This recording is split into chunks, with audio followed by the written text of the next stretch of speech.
আসসালামু আলাইকুম বন্ধুরা, কেমন আছে সবাই? নতুন একটি ব্লগে স্বাগতম। আজকে সকালে উঠে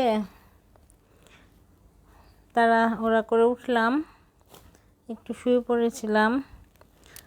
তারপর উঠে দেখি দিন অন্ধকার হয়ে আসছে। তাড়াহুড়া করে আনাহি টিফিনটা দিয়ে দিচ্ছি, ওকে দুটো পরোটা ভেজে আর ডিম ভাজি করে দিয়ে দিচ্ছি। ভাবছি ও যেতে পারবে কি না, যেতে যেতে না আবার ঝড় শুরু হয়ে যায়, একদম অন্ধকার হয়ে আসছে।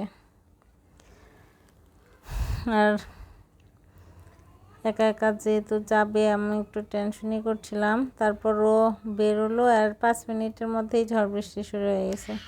ও স্কুলেও পৌঁছেছে, বৃষ্টিও শুরু হয়েছে। তারপর সে কি তুমুল অন্ধকার হয়ে ঝড় বৃষ্টি,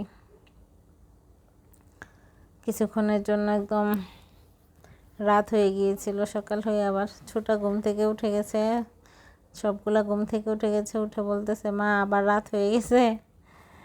এদিকে আমি নাস্তা করছিলাম ওর বাবার জন্য, বরবটি আলু আর একটা টমেটো দিয়ে ভাজি। এই দেখো, তোমাদের সাথে সকালটা শেয়ার করতে আসলাম। বৃষ্টিটা ঝরছে পড়ছে, এরকম অবস্থা। একদম আমার সব কিছু ভিজিয়ে দিয়েছে বারান্দায়। তারপর এই ভিডিওটা অনেকক্ষণ পর 10:30টার দিকে ভাবলাম আজকে একটু মরিচগুলা বটা ছড়ানো দরকার। দেখো আমি কিভাবে রেডি হয়েছি, গ্লাভস পরেছি, মাস্ক পরেছি।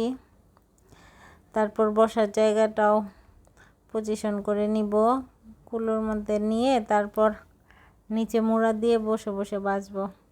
মানে সব কিছু ব্যালেন্স না হলে কষ্ট হয়ে যায় কাজ করাই। যে মোড়ার উপরে এভাবে রেখেছে 3 পোয়ার মতো বাছলাম। এক খালাকে বলেছিলাম, সে 2.5 কেজি মরিচ আছে শুনে আর দিল না, বলে আপা সময় হবে না। তারপর যে বাসনগুলো সব আমি রেখে দিয়েছিলাম ইচ্ছে করেই, কারণ এগুলা আমি মরিচগুলা করে তারপর করব।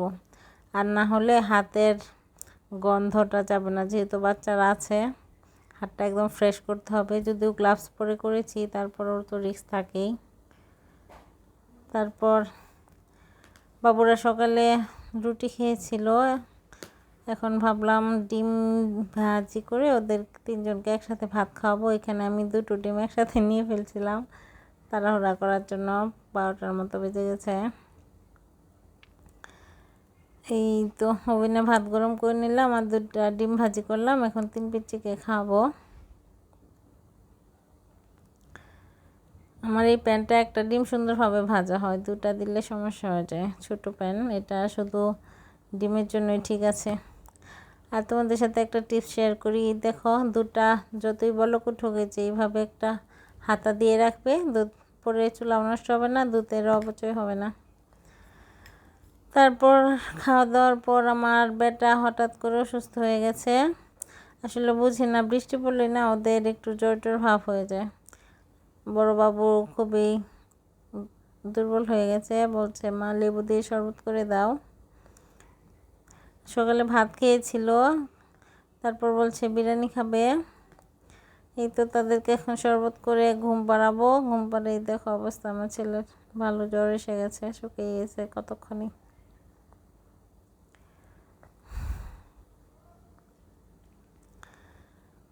তারপর তাদের জন্য একটু বিরিয়ানি রান্না করছি। আজকে আমাদের দুপুরের খাবার এটাই। 2.25 পট চাল নিলাম,